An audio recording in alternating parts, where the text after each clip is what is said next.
It's a chance for Bordeaux Studio to be part of the Assassin's Creed family. When we started Wrath of the Druid, the team was truly excited and boiling with ideas. First, it was very important to us to treat Ireland and its history with respect. We decided to work with experts and we've done a lot of research about this time period. Then we decided to spice it up a little bit by adding a long-lost Celtic mysticism. It allowed us to bring new kind of challenge to the player and refresh his whole experience. Alongside new systems like the trading post mechanic, all this brings a brand new adventure in Ireland for the Assassin's Creed Valhalla players. When Eivor gets to Ireland, she reunites with her long-lost cousin Barad, who is none other than the King of Dublin now. Stuff happens, and you go out on this war to unify Ireland alongside Flanshina, the High King of Ireland, and Cura, the royal poetess. Now, why a poetess, you might ask? Well, that is because the poets at the time were in fact second only to kings in Ireland. That's because they were the ones telling history effectively, recording these kings into legends.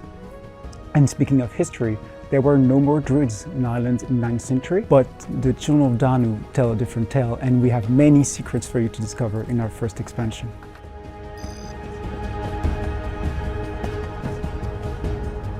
Pour recréer l'Irlande, on s'est d'abord intéressé aux recherches archéologiques du 9e siècle et pour ça on a eu la chance de pouvoir consulter des experts internationaux de cette période et on est sorti de tout ça avec plein d'anecdotes et de faits historiques qu'on a utilisés dans notre jeu et on a rajouté une petite dose de créativité pour correspondre à nos contraintes de production. Une chose typique de l'Irlande qu'on a voulu recréer, c'était les ring forts. Ce sont des fortifications antiques en forme de cercle et il y en a des dizaines de milliers de toutes les tailles à travers l'Irlande. Ils ont été notamment à la base de notre nouvelle feature qui s'appelle les trade posts. Dans le jeu, vous pouvez posséder des ring forts qui vont générer des ressources irlandaises comme les manuscrits qui sont reconnus à l'époque à travers toute l'Europe. Ces ressources pourront être échangées avec des nations étrangères à travers Dublin, car après tout, les Vikings étaient de grands commerçants.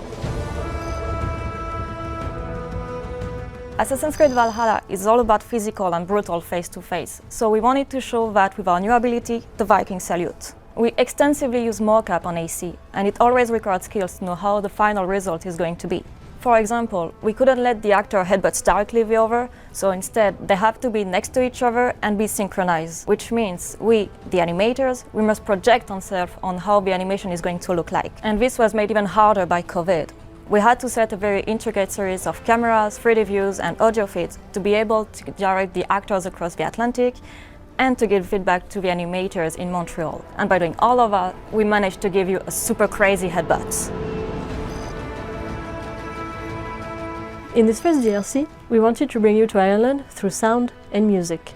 In Bordeaux, we focus on giving light to the world, the different Irish landscapes, as well as the enemies and challenges you'll encounter. We continued the collaboration on music with Anar Selvik, who recommended Julie Follis, who stars as Kiara, the High Poetess.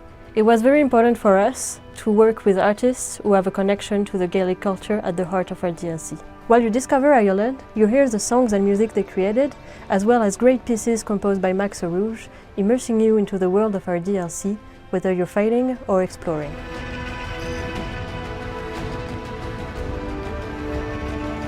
In this expansion, this is not all about creativity and new content. It's also about tech support. Our engineer team mainly consists of programmers working to help the game's productions as best as possible. For instance, we've developed the Worldbot, which consists of the main character, Eivor, controlled by a computer, roaming the world to see if there are any performance issues or even crashes in Ireland. This helps us identify more quickly and easily potential bugs. In addition to that, implementing systems to make the game as great as possible on newest console generation was a crucial part of our job on Assassin's Creed Valhalla. Bordeaux joined Valhalla's adventure to develop and create EXP1 while the main game was still in development. Anticipation and adaptation was the key to make sure that we are able to develop everything and to test everything in time. We focused on stability, and thanks to the players' feedbacks, we were able to achieve a content that is as qualitative as Valhalla's original content. This expansion has been an amazing adventure for Ubisoft Bordeaux. We delivered the most challenging content for the studio so far, knowing the current context. This project also came to light because of the collaboration we built with all our partners around the world. It has been a unique opportunity for us to create this first major additional content of the game and allow our players to pursue their saga in Ireland. It ends. Bury the past. Build the future.